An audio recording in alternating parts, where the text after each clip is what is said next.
Hello বন্ধুরা, রঙ্গিলা কুকিংয়ে আবারও চলে এসেছি নতুন একটা রেসিপি নিয়ে। তো দারুণ একটা মজার রেসিপি, ফ্রেঞ্চ ফ্রাই। তো আমি এইভাবে আমার বাড়িতে আজকে কোনো সবজি ছিল না, তো এইভাবে আলু কেটে নিয়েছি খুব সুন্দর করে, তো এই মোটা মোটা করে। তো কড়াইয়ের মধ্যে এখন দিয়ে দিচ্ছি, দেখুন এইভাবে দিয়ে দিতে হবে।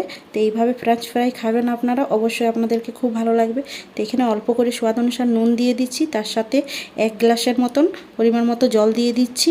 খুব ভালোভাবে জলটা দিয়ে দিতে হবে এইভাবে, কেননা আলুগুলো খুব ভালোভাবে সিদ্ধ করার দরকার নেই, কেননা হাফ বয়েল করলেই হয়ে যাবে।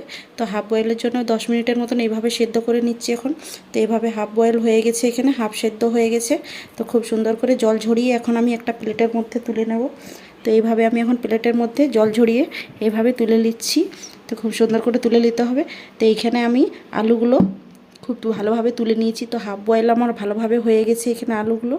তো আলুগুলোকে আমি এখন হালকা করে হলুদের গুঁড়ো, তার সাথে দিয়ে দিব হালকা নুন, দিয়ে দিচ্ছি হালকা দিব। তো নুন দিয়ে পরে হালকা হাফ চামচের মতো লঙ্কার গুঁড়ো দিয়ে দিচ্ছি এখানে। তো আর সাথে দিয়ে দিচ্ছি 2 চামচের মতো কর্নফ্লাওয়ার।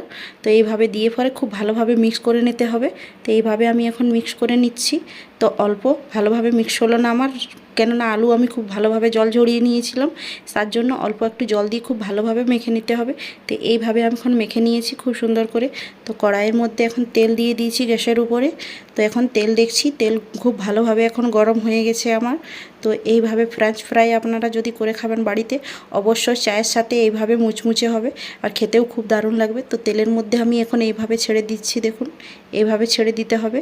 তো এইভাবে সব কটাকে ছেড়ে দেবেন, আর খুব সাবধানের মতো আপনারা ছাড়বেন, কেননা তেল হাতের মধ্যে ছিটকে আসতে পারে। তো খুব ধীরে ধীরে করে করতে হবে এটা। তো এইভাবে ছেড়ে দিচ্ছি আমি।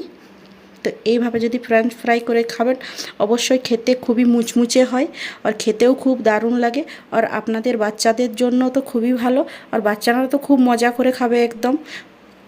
তো এইভাবে দেখুন উল্টে পাল্টে খুব ভালোভাবে এখন ভেজে নিচ্ছি। তো আমার খুব ভালোভাবে ভাজা হয়ে গেছে আমার।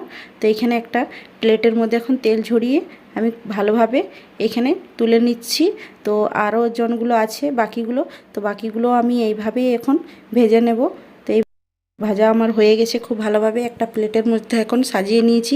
তো আমার বাচ্চা তো খুব মজা করে খেয়েছে। তো আপনাদেরকে রেসিপিটি কেমন লেগেছে, অবশ্যই ভালো লেগে থাকে যদি, তো লাইক শেয়ার কমেন্ট করতে ভুলবেন না। আর বন্ধুদের সাথে অনেক অনেক শেয়ার করবেন। পরবর্তীকালে নতুন একটা